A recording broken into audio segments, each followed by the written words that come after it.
Today we're going to finish the series. We've been looking at a difficult question for a few weeks. Why do bad things happen? And in particular, why do they happen to people who seem to be pretty good? People who love the Lord, people who seem to be trying to live for Him. Why do bad things happen? And as we finish it up today, I want to start by telling you a story that I'm acknowledging up front. It won't make any sense to you in the beginning, okay? But if you'll trust me, I'll bring it back up later, and I'm pretty sure it'll make sense for you then.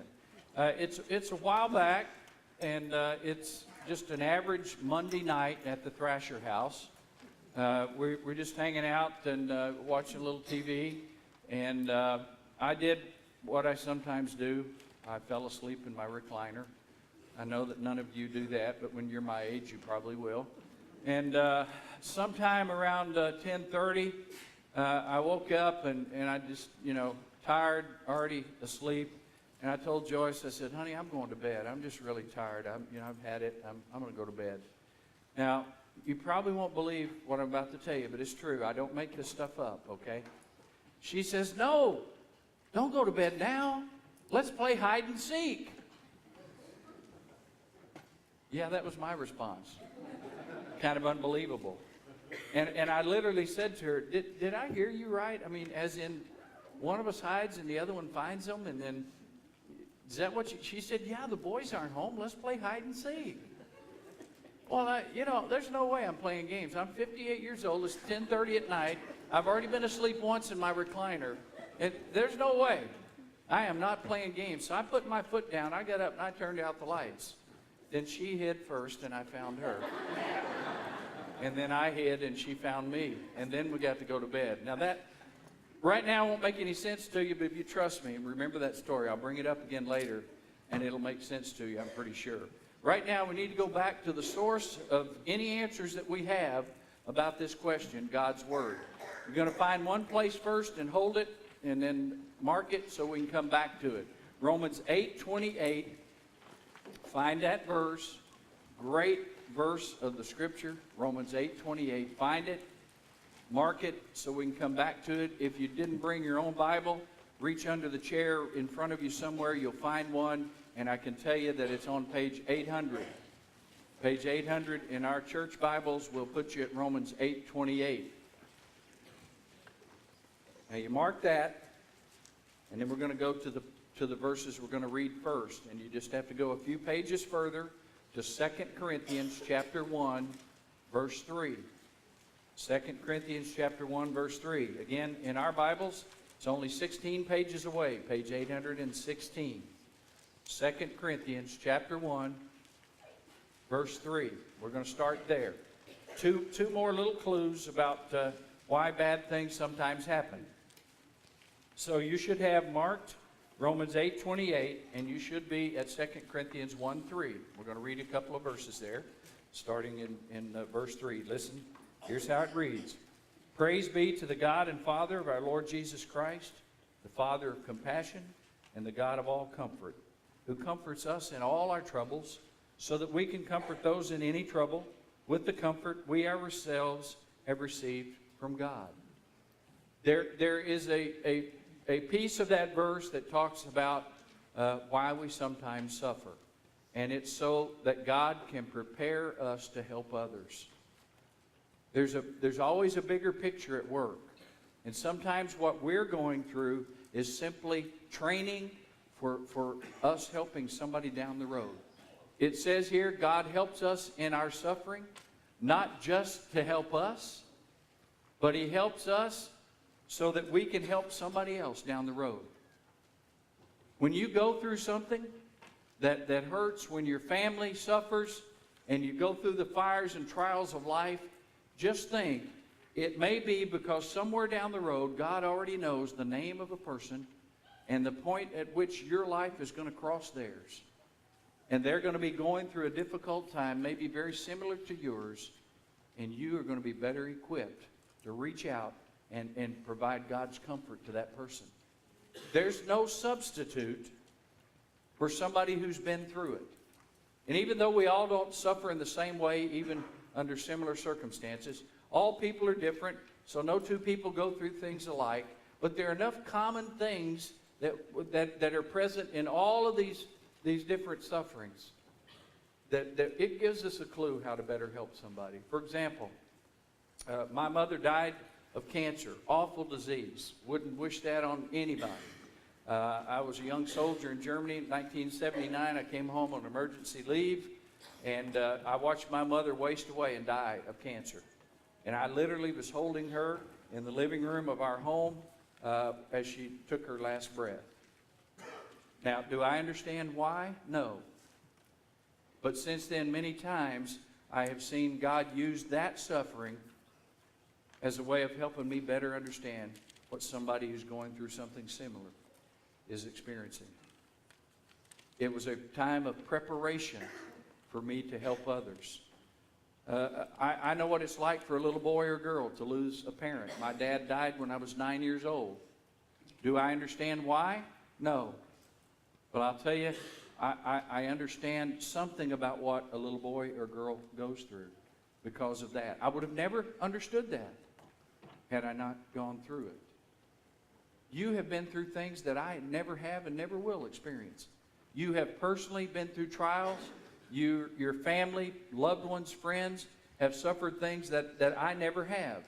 And you are better able and more qualified and more prepared to help somebody else going through a similar circumstance than I am. It's because God, if we let Him, will use our suffering to prepare us to help other people. And there's no substitute for that kind of training. Does it fully answer all of our questions? Absolutely not. If you came in here hurting today, does that give you every answer you need so that you leave here feeling all happy and good? No. Does it explain why you've been through what you've been through? Why I've been through what I've been through? No. But what it does is it gives us a hint about why. And it gives us a clue that perhaps there's a bigger purpose at work. There's something bigger than us. There's something more important than our momentary suffering. And we're just a part of this plan of God. And so it gives us a perspective of how we can go through suffering in order to be a part of God's plan to help somebody else. Think about it. God may just have somebody down the road in your life right now with whatever you're going through, somebody else is going to go through it. You may be God's person when that time comes. And that's because you're hurting right now. Now, go to that other verse in Romans 8:28. One more quick thing about why we sometimes suffer. Romans 8:28 is one of my favorite verses in the Bible. It is a fantastic, really promise of God about everything we go through in life. It says, "And we know that in all things God works for the good of those who love Him, who have been called according to His purpose." Do you know that one reason we suffer is so that God can show His power to bring good out of bad? There are some blessings in life that we will never see unless we walk through the fire and give God a chance to resurrect from the ashes of our pain, to resurrect something good. That's what this verse says. Let me go back to the old man, 10:30 at night, tired, invited to play hide and seek. I'm telling you, it was a dumb idea. It was a bad idea. And I wanted nothing to do with it. But I'm going to confess something to you. After it was over, I was glad we did it. It was kind of fun. Now, I'm not asking to do it again unless we can do it like at 7 or before, okay? But you see, in a simple way, that simple little funny thing is an example of the deeper truth of Romans 8:28. God can take bad things, and if we're willing to go through with the right attitude and with faith and trust in Him, He can bring something good from them. I want you to notice this verse doesn't say everything is good. If everything was good, why would we be talking about bad things? Because there's a lot of life that isn't good. There's a lot of life that is painful. It says all things work together for good, meaning that God can take the worst circumstances and He can bring something good from it. For those who love Him, it says. Do you love the Lord? Have you put yourself in His hands by faith in Jesus Christ? and for those who are called according to His purpose, for those who understand that God has a purpose and we want to be a part of it, even if it hurts. God can bring tremendous good out of bad. That He has a plan that supersedes and goes beyond our momentary suffering. Let me explain it to you in one of the best ways I've ever understood this.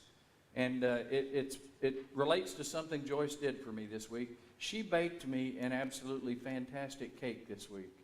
I mean, absolutely delicious. But I noticed as she makes this cake, she puts some things in it that I don't particularly like by themselves. For example, she put flour in.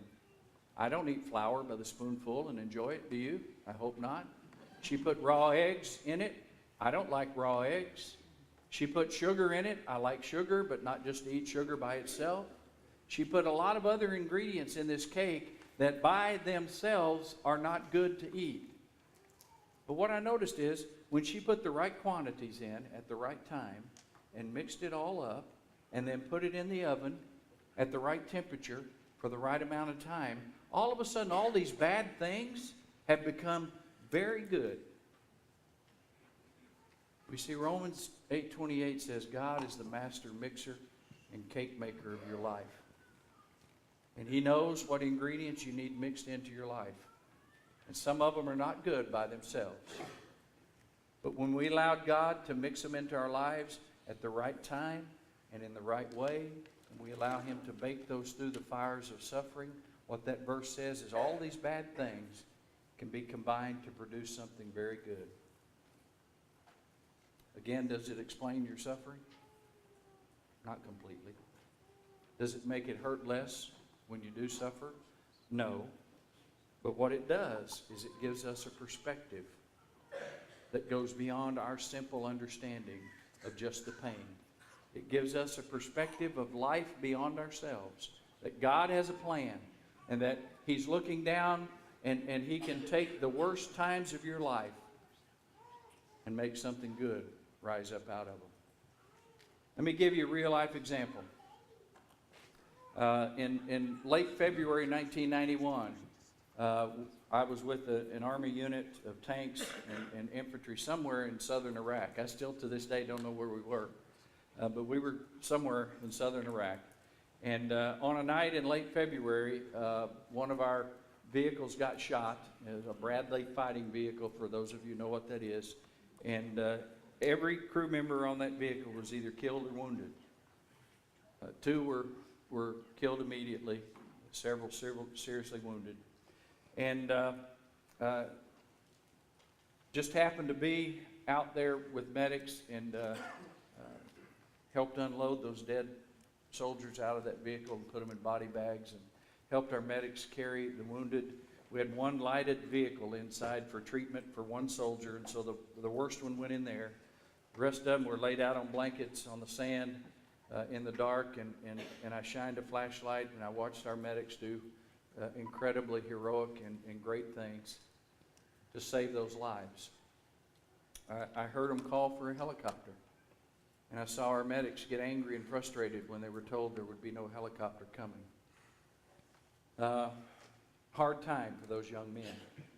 The next day was a cold and rainy day, and we received no more wounded American soldiers, but those same medics were flooded with dozens of wounded Iraqi soldiers.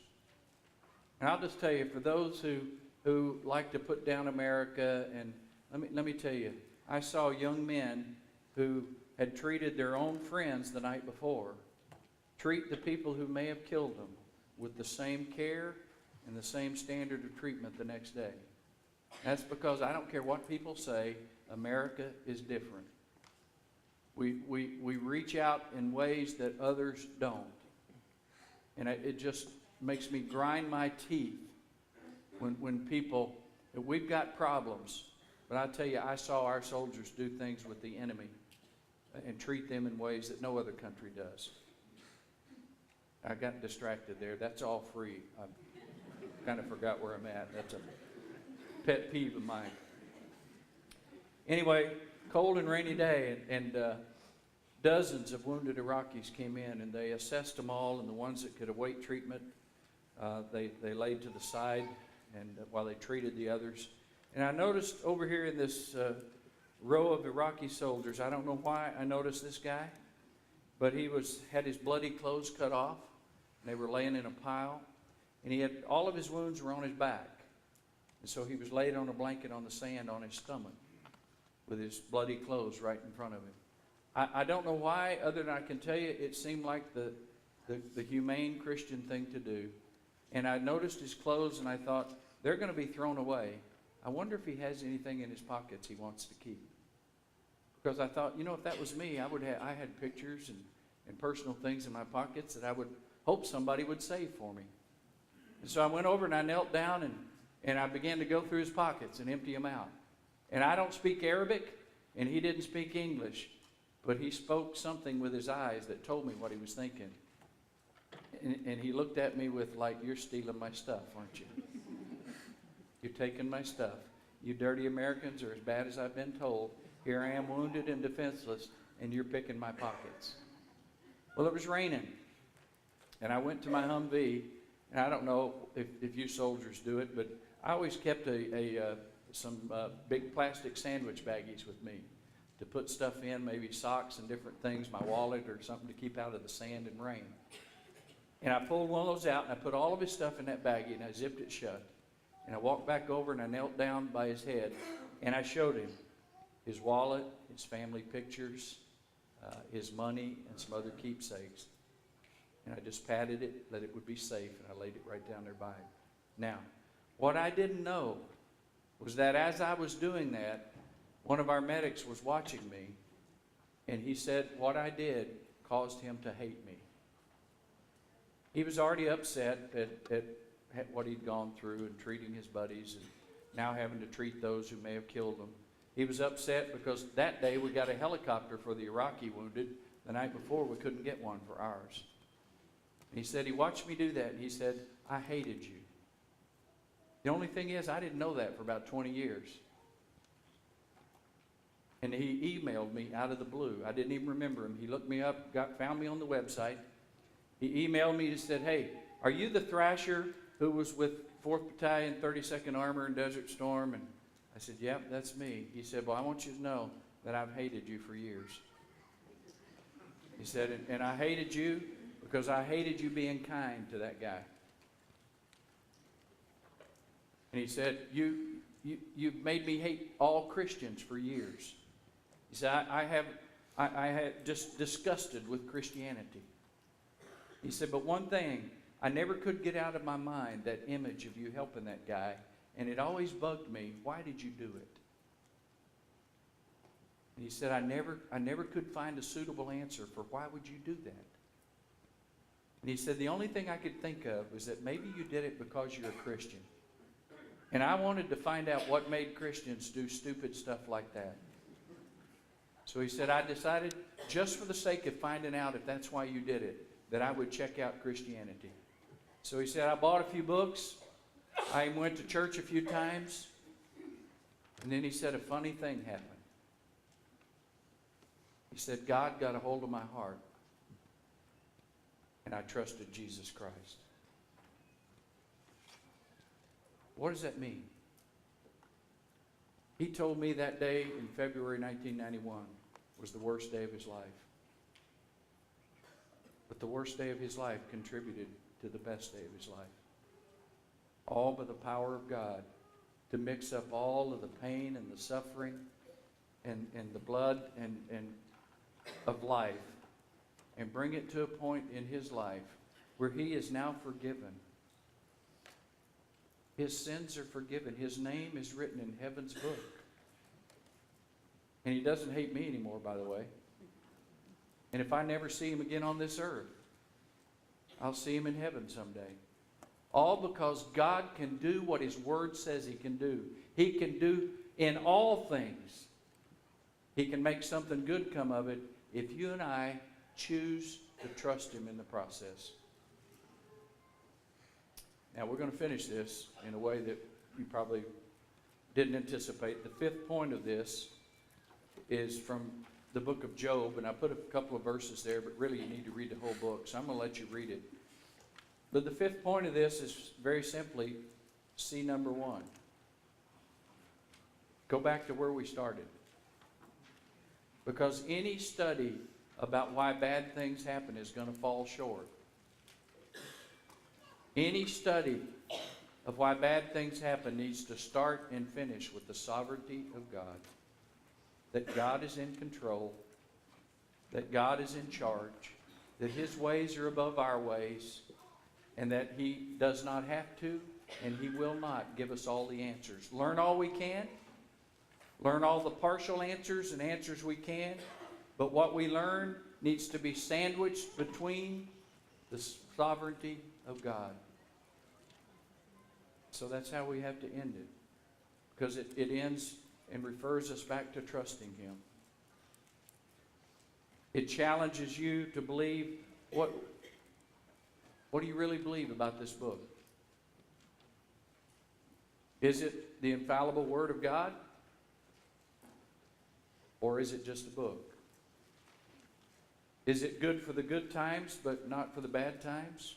Or is it good for all times? See, I believe there are many more reasons to trust this book than there are to doubt it.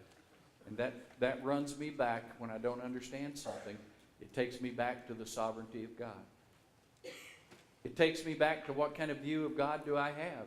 Do you have a view of a really big God who is sovereign and infinitely wise and powerful? Or is your view of a God who's small and incapable and only good for certain things? I told you in the beginning, I want God to know more than I do. I don't want a God that I know everything He knows. Why do I need Him if I know it all? And oh, by the way, if we're on the level with each other, that means nobody smarter than me is running this world, and that's not a good thing. So I'm okay with the sovereignty of God. I'm okay with Him saying, Thrasher, you don't need to know that. But you need to trust me anyway. And believe it or not, we always have a choice during suffering. We always have a choice. And the only two choices I've ever seen in my life's experience is people during suffering either run to God or they run from Him. I've never observed anybody in neutral. Either people turn to Him and draw from His strength and His comfort, or they run from Him in anger and frustration. We always have a choice. What will you decide? Because the hard truth of life is that you have either just had a crisis, you're in one, or the next one's coming. What's your choice going to be? Because if you choose to run God's direction, He can do these things we've talked about. If you run from Him, it just makes the suffering worse.